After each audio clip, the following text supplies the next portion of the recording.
Hello, magandang gabi sa inyo lahat. So, shoutout muna tayo, no? Shoutout muna. Medyo masama ang pakiramdam ko. Uso ang trangkaso ngayon, ano?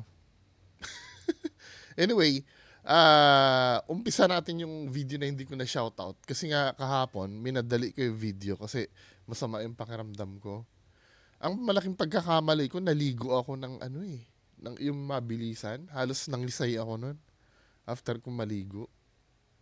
Hindi pa naman ako sanay na maligo. Hindi, malamig. Malamig kasi. Anyway, mga kababayan ko, yung mga comment. Shout out, Miss Lani Bohol. Di ba? Fake yan, pwede naman. Ito yung tungkol doon sa may kabaong na, yung may vlogger na nag-prank sa kabaong, no? Fake yan, pwede namang matulog sa kabaong dito sa amin. Daming naghiga sa kabaong, papik lang, nagbayad lang sa amin. Siguro may ano kayo, ano, may punerarya ba kayo? Sabi ni Primordial, hello, shout out. Wakwak may pakpak pero sa ilalim nagpunta. Ito yung sa matanda na nagtago sa lupa. Bakit hindi na lang lumipad palayo? Sabing gano'n ni shout out Jan Mark Balones. Oy, nababasa ko yung comment mo ha. Matampuhin to si Sir Mark Balones eh. Nababasa ko, hindi lang ako nag-review. Tsaka huli na rin itong comment mo. Sa mga Gen Z at sa mga medyo bata-bata pa dyan, tandaan nyo, darating ang panahon, tatanda, kukulubot ang balat, papangit, at magkakasakit kayo sa panahon na lilipas. Sa bagay, ganyan talaga ang tao ngayon. Sa itsura na lang bumabase, hindi sa personalidad. Example, hindi porket nakulong o galing sa kulungan, kriminal na o masamang tao na. Sabi niya ganun. Totoo naman to. Ang problem ganito, no? Sir John Mark Balones. Siyempre nag-iingat ka rin naman. Yung hindi pang huhusga ay nilulugar din. For example, ganito, no? Nakulong yung isang tao sa pangmomolestya ng bata. Tapos mag-a-apply sa'yo bilang taga-bantay ng anak mo. Kukunin mo ba yon? Sabi mo, wag huhusgahan. Siyempre, part of you, medyo mag-iingat din. 'Di ba? Matatakot ka din nun. Hindi mo naman masisi. Kasi nga yung ginawa niya na yun, nakatatak sa isip. Siguro bigyan mo siya ng chance sa ibang, sa ibang pagkakataon, pero dun sa mismong kung saan siya nakulong. Siyempre, hindi mo naman masisisi yung tao na medyo magduda. Pero kung gusto niya mag-aral, yon siguro, no? Kung gusto niyang maging bagger sa supermarket, pwede naman siguro. Pero yung ang a-applyan niya mag-aalaga uli ng bata. Di ba? Marami dyan na pagbintangan lang o may pinrotectionan na mahal sa buhay. Ganyan din sa video na yan. Hindi porkit matanda at mag-isa na lang sa buhay ay kung ano-ano iisipin ng ilan. Tandaan nyo sa Bible, bakit pinupuna mo ang powing sa mata ng iba pero hindi mo nakikita ang malatrosong nakabara sa inyong mata? Mag-isip bago humusga. Mga ungas, karamihan na tao. Peace, shout out, Sir Bungo. Diba? Sabi ni Sir Boy Isog, sabing ganun, tindi mo talaga, Sir Milky. Pati prank ng vlogger, ginatasan mo pa. Tamang boka lang tapos nakaw ng video ng iba. Na-explain ko naman sa iyo, Sir Bloomberg. Kasi ito si Sir Bloomberg, nagalit ito sa akin nung kinontra ko yung nagpapapotok. Sabi, tapos biglang pinagbintangan niya, nakaw na daw ng video ng iba. Sabi kung ganun. Nung nakontra kita, pag nanakaw na agad ang ginagawa ko. Pinaliwanag ko naman sa'yo, RA 10372, Fair Use of Copyrighted Work. The fair use of a copyrighted work for criticism, comment, news reporting, teaching including limited of copies for classroom use, scholarship, research, and similar purposes is not an infringement of copyright. Kahit walang permiso, hindi papasok sa pagnanakaw yun kasi unang-una yung video niya nasa public, kokomentan ko lang. Pag nanakaw yun, halimbawa, kinuha ko yung video, 'di ba? kinuha ko yung video, no, tapos inilagay ko sa channel ko nang wala akong sinasabi. Pag nanakaw yun. Pero pagka kinuha ko yung video at kinukomentan ko, kasi ang pinapanood nyo kasi sa channel ko yung ano eh, yung komentaryo ko, hindi naman yung mismong video eh. 'Di ba? Kahit nga GMA pinahihintulutan yung fair use na yan eh. 'Di ba? Sabing ganun. Walang ganyan, tamang imbento ka. Kahit sa batas ginagawa mo pa din gatasan. Ikaw ang bobo kasi content mo nakaw, gatas-gatas sa'yo, Idol Milky. Pati prank ng iba, wala. Binigay ko naman sa'yo eh, pwede mo na i-research to eh, kung imbento to eh. 'Di ba? Well, kung para sa'yo imbento yan, para manalo ka, ano, di bahala ka. Matagal nang, kahit si Attorney Libayan, no, punta tayo sa batas natin. Batas, ito attorney na to ha, batas natin. Ganyan din ang ginagawa ni Attorney Libayan, lalo na kay, ano, si Tulfo pa nga nire-reakan yan minsan eh. Di ba? Yung mga videos ni Tulfo, ayan oh. Ito maganda yung sasabihin. Di ba? Nire-reakan niya. Ito nga, buong-buo yung screen eh. O so, nagnanakaw din ito ng video kay Rapi Tulfo. Ano ba naman yan? Di ba? Attorney to ha. Supposed to be alam niya yan. Yung fair use. Ang dami niya no. Alright. Katulad nito, re-reakan niya na naman yung video na ano, ninanakaw niya na naman yan, men. Diba? Hindi pagnanakaw yan. So, patuloy tayo. Sabi ni Ma'am Always Slay, thank God, may gumana pa din reasoning sa ibang tao. Kasi kung hindi, nakakaawa naman yung matandang hinang-hina na dyan. Buti di siya nasaktan. Diba? Kasi, feeling nila kasi, ano din naman, yung matanda na nakita nila, hindi rin nila magawang ano. Kasi nagtatalo na yung ano eh. Yung critical thinking nila at ano eh, yung paniniwala eh. Mas buti na naig yung critical thinking. Kasi kung iba, excuse me, na ano ako. Kasi kung yung iba, baka mamaya pangkapitan ng todo yung paniniwala nila, mapatay nila yung matanda. Diba? Sabi ni Alejandro Empilio, dapat gawa na ng batas, gumawa ng prank na yan, na ganyan, may multa at kulong. Alam ko meron eh, kung nakakakos ng ano, nakakakos ng abala. Naalala niyo yung ano, yung prank na, pero sa ibang batas pinasok eh, alarm and scandal yata. Yung nag-prank na may kikidnapin, tapos bumunot yung pulis ng barel. Tokomi Brothers yata yon, naalala niyo yon? 'Di ba? Nakasuon sila. Kaso nga yung prank na ginawa nito, yung sa kabaong, wala naman na abala. Parang nag-video lang talaga siya. 'Di ba? I don't know kung abala ba sa inyo, natakot kayo dun sa ano. Sabi ni Clark Bautista, ayan yung umaarte na pang radio datingan. Magaling yan tsaka comedy. Hindi ko siya kilala eh. Yung nag-ano. Hello Sir GC719, Happy Three Kings daw. Si Zark Ferrer. May full video na yan, lumabas na nagising siya talaga. Tapos nagbiro-biro pa eh. Sabi ni Zark Ferrer. Anong basa dito sa ano ni Sir? Hindi ko Russian ito, ano? Sabi niya, marami na ang may video niyan, late ka na. Hindi naman pagiging late ang pinag-uusapan. Ini-explain lang na ito ay hindi naman exclusivity ang pinaglalaban natin dito. Ini-explain lang na yun ay talagang prank lang talaga. Marami kasing hindi muna tinapos yung video eh. Yung sinabi, panoorin nyo to. Hindi totoo yan, hindi yan totoo.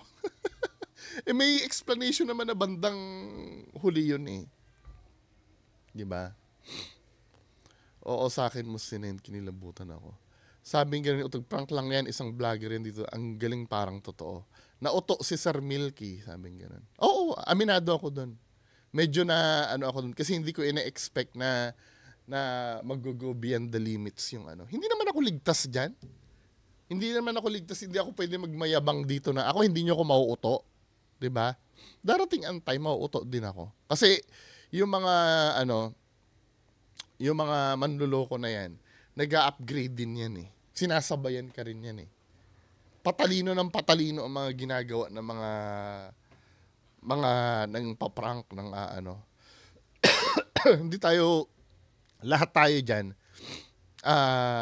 vulnerable tayo diyan. Walang special sa atin. Sabing gano'n ni Alejandro, real dead is white pale. Look the color of face. Shout out Sir Alejandro. Wala kayo ebidensya na aswang kopal kayo, grabe kayo humusga ng tao. Sabi ni Chrisan Wolfgang. Sabi ni Coloro Cales, ang alam ko talaga aswang nakahubad talaga sila. Kasi nagpapahid sila yon baho langis sa katawan. Shoutout Ma'am Imelda Basquines, hindi po totoo ang wakwak at aswang, pati prank lang yan at saka may kasama din yan vlogger para mag-viral. Sabi ni Opto222, prank lang yata yan Boss B, pero aminin ko parang nadala ako. Tamo, hindi tayo ano lahat. Parang kapani-paniwala. Kasi yung detalye ng pagkaano niya sa kabaong, hindi lang basta kabaong eh. Nilagyan pa ng sisiw tapos picture. Hindi, nung unang ano, nung unang napanood ko yung nasa kabaong na yan, parang ano eh, parang, alam mo yung may scientific explanation na gumagalaw talaga yung patay. Pero inisip ko, dumaan na sa embalming process yun eh. Imposible yun. Kasi alam ko minamighty band yung mga yan eh, para hindi gumalaw, pati bibig. 'Di ba? Sabi ni Masaharo, hindi siya aswang boss, halata naman may mental disorder. Hueva, hello po. Buti na lang di ako naniniwala nung napanood ko yan. Sabi ni Texan Fury, I've seen this video. It was a prank video. Nakita yan sa Reels. It's scare tactic video. Sabi ni Sir Neil Lester, di ba ahas? Alin na ahas? Happy New Year, Texan Fury. Sabi ni Ma'am Hope Pasinabaw, no, I think fake to.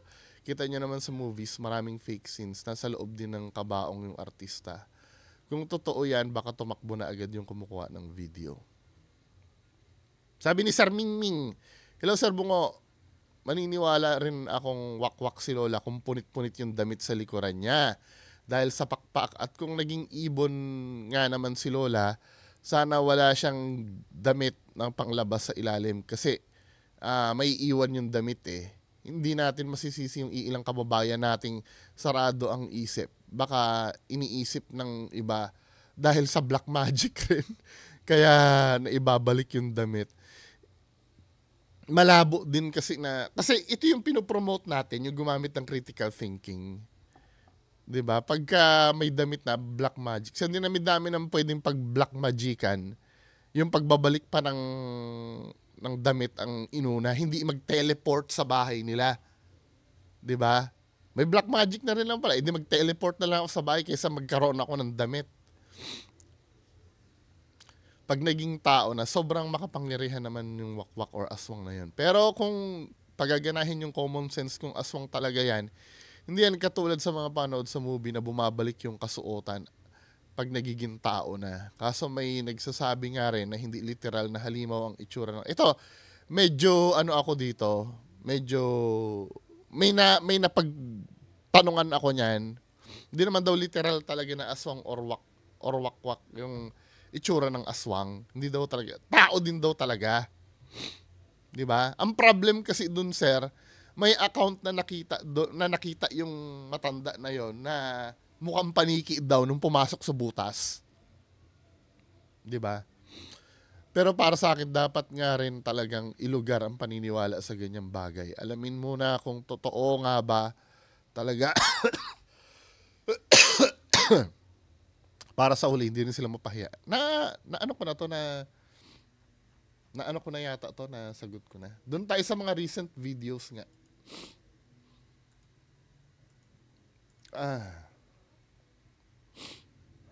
Dito sa may pugot ang ulo.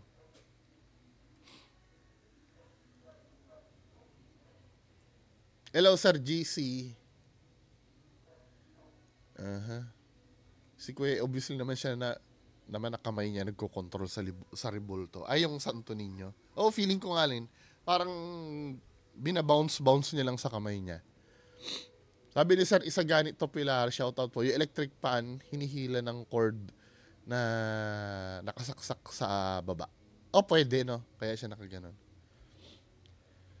Sir, napanood nyo na ba to? Yung kay Sir Pedro Pablo TV? Grabe ito yung video na natakot talaga. Lahat ng Ghost Hunter nun, dito ako natakot sa video niya na yan. Title, medio. Ano ba to?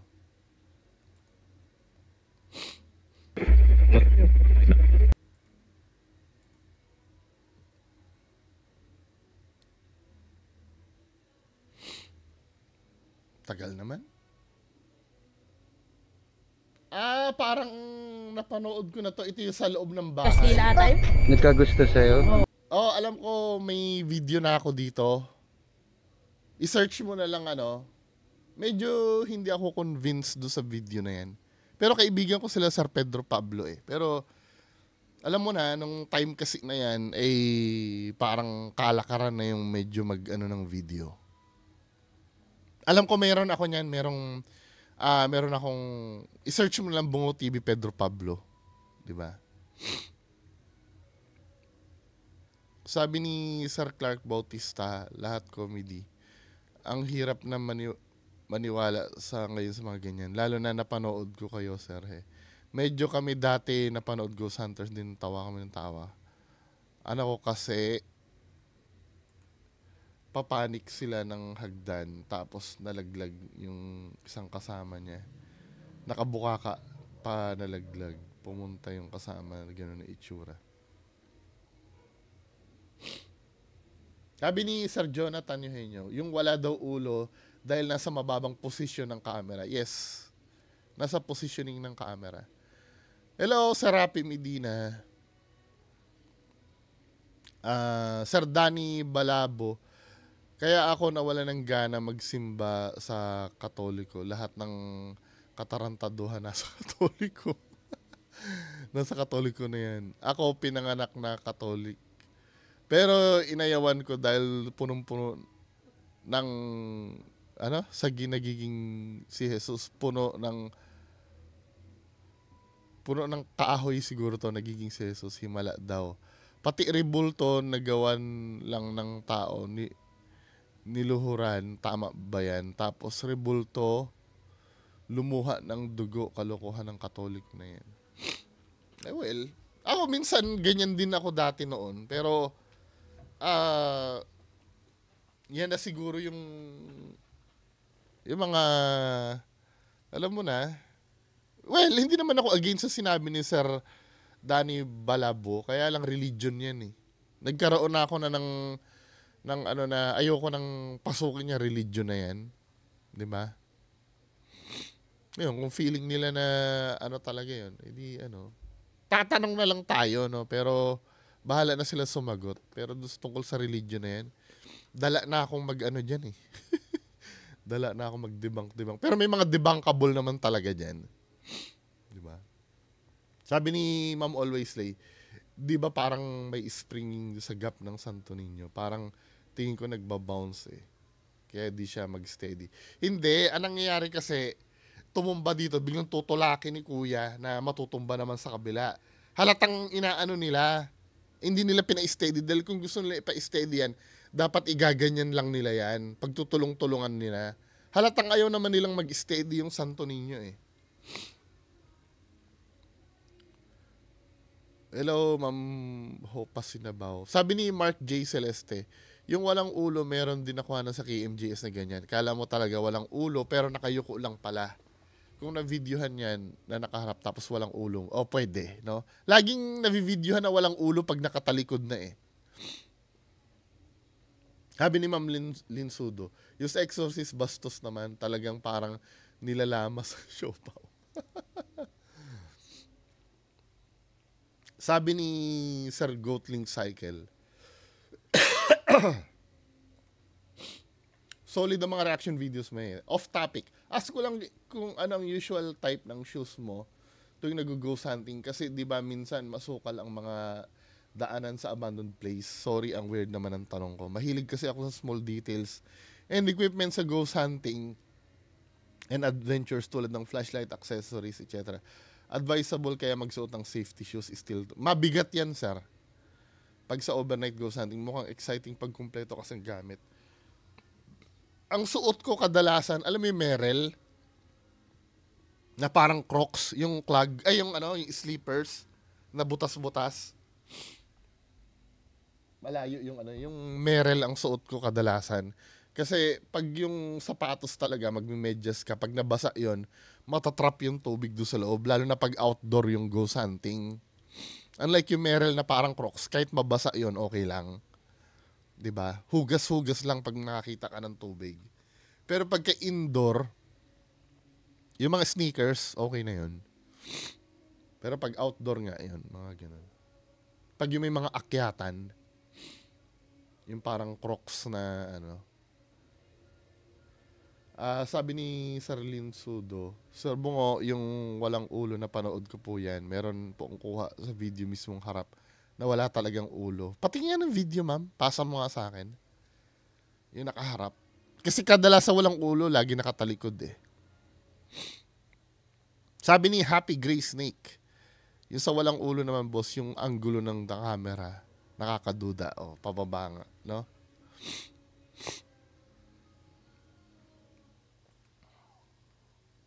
Sabi gano'n ni Stephen, 9:46, halata po scripted or prank yan kasi relax na relax lang yung kumuha ng video. Yung sa may side mirror daw na aswang, ito yun eh. Sinitiri po yan, napadaan lang dyan, napata si Jake sa Avatar. Sabi naman, doon sa isa, doon sa may ilaw-ilaw, pwedeng sunrise or sunset po yan, natakpan lang ng partially ng clouds. Mapapansin yan sa color ng horizon at light source. 2137, common nylon lubid trick. Directional yung movement, obvious po na fake. Diba? Magandang magbasa ng mga ganito yung mga observations nyo. Doon sa mismong video, hindi doon sa sinasabi ko.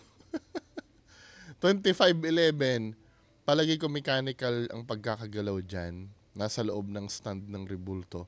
Si kuya lang yung pangpaamas ang galawan. I think do sa santo ninyo na gumagalaw, feeling ko wala namang doon. Wala namang special na mechanical do sa stand. Talagang plain stand lang siya. Ang ginagawa lang, ginaganon lang nila. Binabounce lang talaga nila. Sabi na Ma'am Emmy, shoutout Ma'am Emmy, napanood kayo Sir Bungo yung walang ulo, dami nang nagpalabas na kayo ko nga lang pala. Saka umiiyak yung anak niya, wala namang reaction yung parents. Yun namang santo ninyo na sumasayaw, nung 80s pa po meron yan. Nakakabwisit lang kasi talaga, kitang-kita naman may hawak na gumagawa para sumayaw. Kasi dito sa amin noon, may nagpunta na ganyan. Then pinakita sa tita ko sumasayaw daw, sinupalpal ng tita ko eh. Sabi, ginagalaw mo lang ng kamay mo. Siyempre, as expected, ikakaila niya nagpapagalaw. Relihiyosa tita ko, Sir Bungo. Pero hindi siya naniniwala. Ako din naman hindi eh. Peking-peke. Kasi minsan kinakapit, dahil relihiyoso ka, lalo na sa mga Katoliko, kinakapitalize kasi nila yan eh. Diba? Kasi dyan ka mahina pagka naipakita sa'yo na himala. Sabi ni Boy Kape TV, karamihan kasi sa mga video ngayon, lalo na kapag tungkol sa multo, ay ang mapapansin ko na ay ang tricks.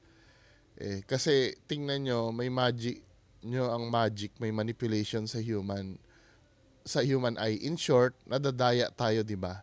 May tricks kasi, ang mahirap pa sa panahon natin ngayon, may ginagawa tayo CGI.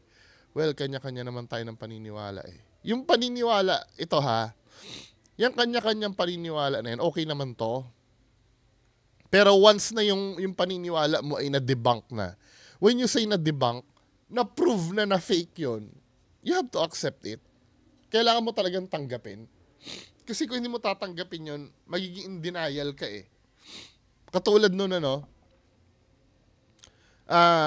may idol ka na akala mo totoong ghost hunter. Tapos napatunayan na yung ginawa niya ay fake talaga. May evidence na eh. Tapos sasabihin ng iba, may kanya-kanya tayong paniniwala. No, hindi na. Hindi na applicable yan. Okay lang sana kung hindi natin alam eh. Pero na-prove na eh. Well, hindi na ibang tao niloloko mo niyan, sarili mo na, 'di ba? Sabi ni Sir Dens Vlog, Sir pa shoutout lagi akong nanonood ng videos mo. Hello, Sir Dens Vlog. Sabi ni Sir Momong, mas nakakatakot pa yata tingnan yung transition dahil sa image kaysa doon sa mga videos. Tama bro, mga agree din ako na nakayuko yung lalaki. I think po Indonesia. Sabi ni Surge TV.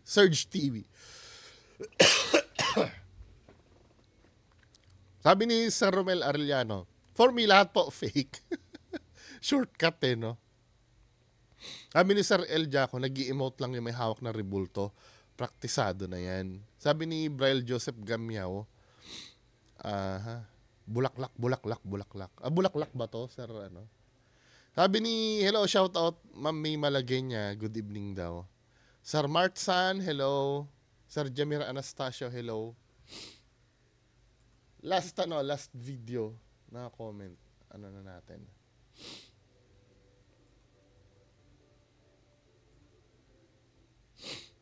Sabi ni Sir Mario Bonina, Sir B about sleep paralysis po. True naman po na kaya po yan explain ng science. Pero sometimes po, nagiging shortcut po yan, spiritual awakening. Shortcut po yan ng spiritual awakening. May mga meditators po na it takes them years to have some awakening. Pero minsan, yung mga awakening po na yon nakakaranas din ng during sleep paralysis. It acts like a shortcut. Kung alam lang nung nakakaranas kung ano yung dapat niyang hanapin. Ano yun? Okay lang, no? Hindi ko na naiintindihan. Pero yung sinabi ni Sir Mario Bonina, sabi ni Sir Rapi Modina, ang mga boses at yung kumakalabit ay anak lang niya ng... Ito yung sinasabi ko, no? Ito yung may nagigitara, yung may kumalabit sa kanya. Ako din naniniwala ko anak niya lang yun eh. Kumbaga nakatigasan na lang siguro, nag-viral na lang siguro yung video, kaya hindi niya na maamin-amin na anak niya lang yun. 'Di ba? Sabi ng anak ng Pasig, baho murahin mo yung duwende ni 88, yung galit na galit ka. Sabi gano'n ni anak na, ito naman si Peking Ed Kaluwag na hinihimod ni Baho Wet. Shout pala kay Sir I.M. Reverie at sa Team Alpha and Omega, bong Baho iyak. 'Di ba?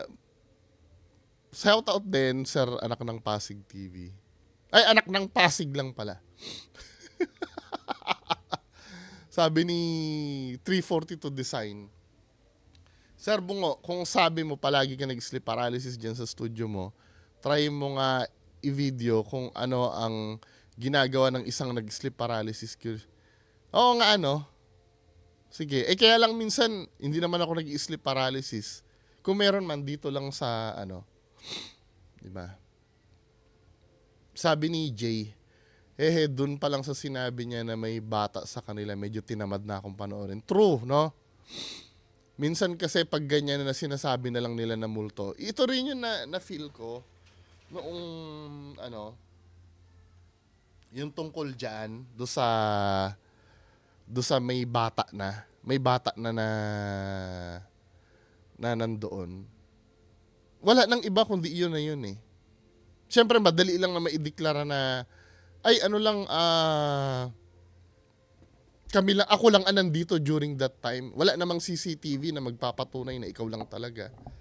'Di ba? Ano yung reason? Ano yung perfect reason na bakit ikaw lang mag-isa sa bahay no mga time na 'yon, 'di ba? Sabi ni Sir Neil, isang pangyayari lang ang dami ng kwento. Confirmation bias daw. Sabi ni Sir Sky Bentores, yung audio for me, legit naman yon. Kasi kung mapapansin mo, yung nasa loob sila ng bahay, may room reverb yung boses ng bata. Tapos nung nasa labas naman sila, naging natural yung boses ng bata. Nag-exist talaga dun yung audio. Maybe hindi lang nila narinig that time Kasi nga abala sila sa ginagawa nila. Ang di ko lang masyusure kung bata ba talaga yun or multo. 'Di ba?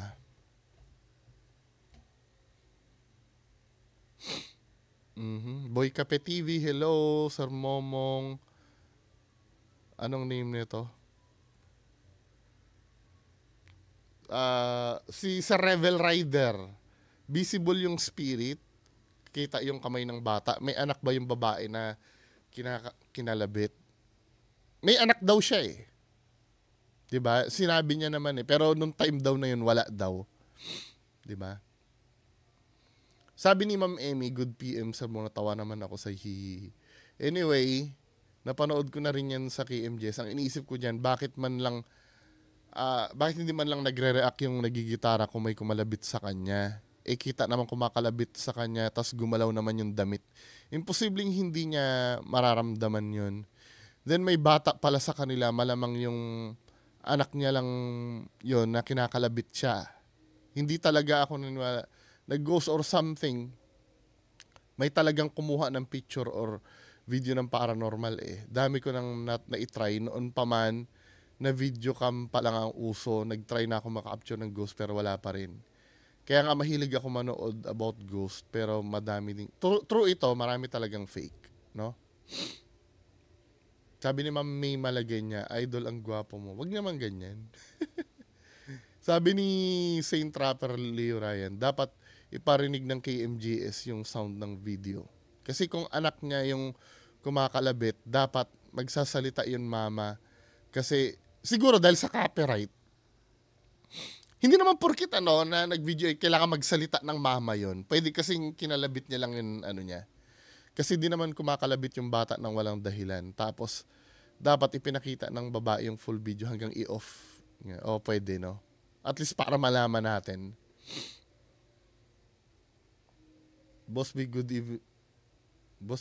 evening. Happy New Year. Hello, Sir Lito Lobo.